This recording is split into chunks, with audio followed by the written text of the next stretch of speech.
Hey guys, it's Javier here with the real Javier Novoa, a channel about living free, about interiorism, and there have been some hard times of late, and they're saying a recession may be around the corner. I'm seeing it in the markets, I'm seeing it in work situations, in business, and that's okay, guys. Actually, it's good because, of course, as Joe Dispenza says in these situations, and there's a little video clip of Joe Dispenza too here. This is what we've been preparing for, guys, because this is really where you're going to see growth. It's going to be like a well-seasoned skillet. It's going to be like a well-seasoned piece of cast iron. You see, we're not seeking adversity, but the more adversity you run up against, or as Abraham Hicks calls it, the more contrast you run up against, of course, the more rockets of desire you're going to launch, and the stronger you're going to become, the more unconditional you're going to become. And that's why we came, guys, in case you haven't noticed. The early church father Irenaeus said, God became man so that man may become God.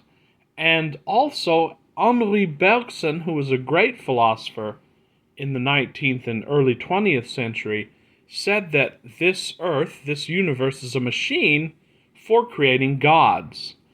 And what does it mean to have or attain that godlike status? It means that you're unconditional. It means that you can create from nothing. And I think it behooves us to go back to the basics. Of course, everybody knows the story of Neville Goddard and Abdullah. If you don't know it, you're in for a treat, because this is one of the foundational stories in the manifestation community for quote-unquote manifesting.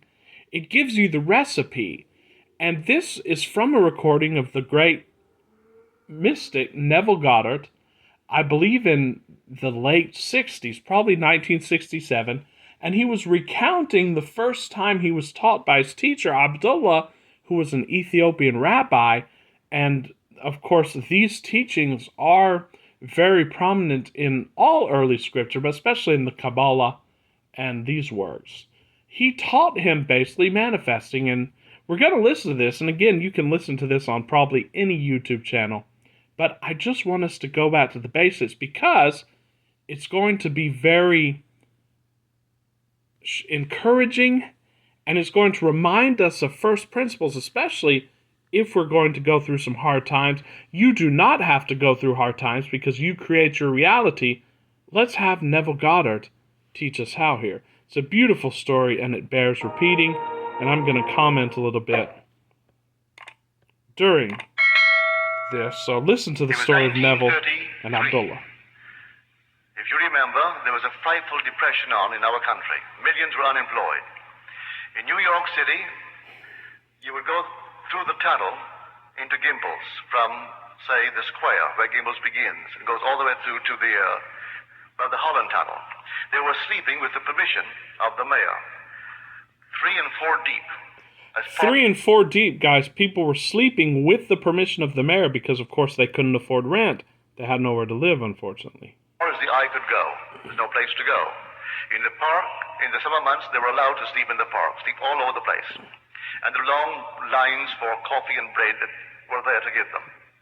There were millions unemployed. We then had a population of not more than, say, 130 million, as against today's 192 million. So if you think about this, this is probably about 5 to 20% unemployment. We're not there yet, definitely, guys.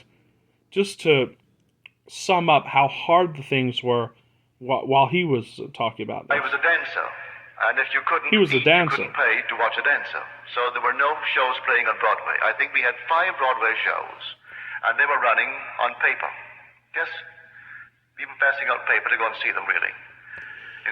A lot of businesses are cutting hours now. This has hit very close to home, ladies and gentlemen. I have people who I know, people who I talk to, and so we're in a similar situation to this now. Instead of the usual 50 and 60 shows that you used to get. Well, what I'm getting at, I didn't have a job, I had no money, and I was living in a basement on 75th Street, and he lived on 72nd Street, in a very lovely home that was owned by Morgenthau, whose son was then the treasury of our country, a cabinet member, but his father owned this house. But he didn't live there, and he rented the first floor to my friend Abdullah. I said to Abdullah in the month of October, late October, Ab, you know, I've been gone from Barbados for almost 12 years. Came here in 22. Incidentally, I just wanted to insert this. So Neville's in a bad position. He has no money. This is Neville Goddard. So, you know, I get a lot of emails. Never ask yourself, what am I doing wrong because I'm not wealthy or I haven't manifested everything I desire? Neville Goddard, who was the original teacher of this stuff, granted, he didn't know it at that time, but he's always been very spiritually gifted. He was in poverty. So again, we come here, we adjust the settings of the game to our desire before we come in, and we come here as a game. So it's not a lack of manifestation. I remember Joel Goldsmith talked about this, and he said, was Jesus crucified? Was that a lack of demonstration? When Moses was wandering the desert for 40 days, was that a lack of demonstration? It's not a lack of demonstration. That's your dharma, and you can change it at any time. That's why we teach you. That's why the great spiritual teachers have taught you how to change it, but never blame yourself, never reproach yourself. As Joe Dispenza said, never feel guilty for anything you do, good or bad, because this is all a game, guys. And it's almost 12 years. I've never had a desire to go back. But now I have a hungry desire, a haunting desire to go to Barbados. Not a thing stops me but the lack of money. I have no money. He said to me, you are in Barbados. I said, I'm in Barbados? He said, yes, you are now in Barbados. And so you see Barbados, and you see America from Barbados, and you can smell the tropical land of Barbados, see only the little homes of Barbados, and that's all you do. You just simply sleep this night in Barbados.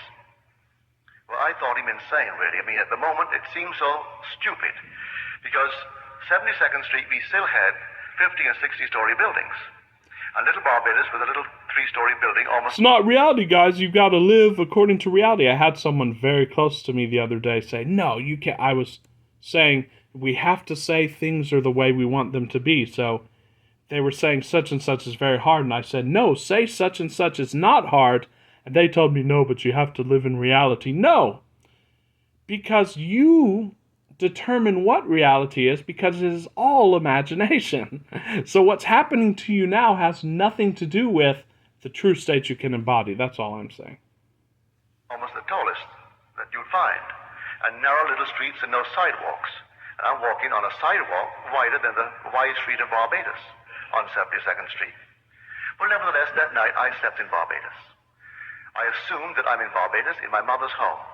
And then I saw America relative to Barbados, and it wasn't under me that night. It was north of me about 2,000 miles. Well, the next day, I didn't tell him anything. But a week later, when nothing happened, I thought I would approach him. This time we've moved into November. I said, you know, Ab, there is not a thing has happened. He wouldn't discuss it with me. He turned his back on me and went into his little library and slammed the door. About 3 times I tried to open up the discussion with my friend Ab between that moment when I first talked to him and the end. He would never discuss it. He wouldn't discuss it. He wouldn't discuss it because there's nothing to discuss. Once you decide and choose, God, of course, says yes and amen. And, of course, God is within you. You are it. And that's the end. That's it. And then you just simply deny. And I'm not talking about fighting against or struggling. Of course, you surrender. But you deny what your senses are showing you that are in contradiction to the desire that you've already decided upon. On the basis, how can he discuss with me how I am going to Barbados when I am already in Barbados? That's stupid to discuss how I'm going to go when I am in Barbados. And if I am faithful to my assumption, I can't discuss the how. I am already there. Well, this went on. On the morning of the 4th day of December, there's no job, no place to go. No job. And the last boat that would get me there by Christmas is going to sail on the 6th. Under my door is a little letter from my brother Victor. And he said, as a family, we were never around the table at Christmas together. that Cecil, that is my oldest brother, he left home before the last was born. Because we have a large family, there's an interval of 8 years between my sister, Daphne, who was the 8th child, and then my brother, Joe. Well, in that interval, my brother Cecil went off to Demerara. So, never as a family were we ever together at Christmas. So in the letter, he justifies why he's asked me to come. He said, I know you don't have a job, and there's no excuse for not coming. And so I'm enclosing a draft for $50. You may need a shirt, a pair of shoes, socks, or something. And I've notified the Furnace Witty line that you will come I've been listening to this story for like 12 years, and this still makes me like shake when I hear it. for a ticket. So the ticket is waiting for you at the furnace line. Well, I was so excited, I rushed on down to the furnace line, and I gave them my letter. They said, yes, we have a message here from your family in Barbados. We'll give you a ticket, but we haven't any first-class tickets left.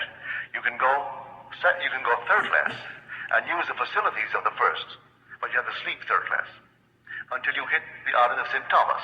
When you hit St. Thomas, someone disembarks, then you may take a first-class bunk. I said, I'll take it. I rushed right up to Abdullah, and I said, Ab, I have my ticket for Barbados, but I have to go third class. I'm all elated and happy about it. He said, who told you that you're going to Barbados? And who told you that you went to Barbados third class? You went. You went to Barbados and you went first class. Would say no more. He isn't even happy that I'm going to Barbados now. So I went down on the morning of the 6th day of December with my third class ticket. Went up to the desk as they're checking in the passengers, and I put my ticket forward. He said, I've got good news for you, Mr. Goddard. Someone is canceled, and you're going first class. So guys, this is how you do it. It was taught by Abdullah, the Ethiopian rabbi. It doesn't matter what your conditions are. It doesn't matter if you have no job, no money, no nothing. You don't need anything in the world of appearances, because appearances are not cause, and that is the essential proposition of interiorism. So remember, keep the faith, guys. Keep imagining, keep knowing that you are it, keep being in the state, and don't allow whatever's going on the outer, whatever negative situations seem to be going on, to discourage you. Shut off the news if you have to. And again, this is what you've been training for. Until later, guys, peace out. It's Javier with the Real Javier Novoa bidding you a wonderful weekend.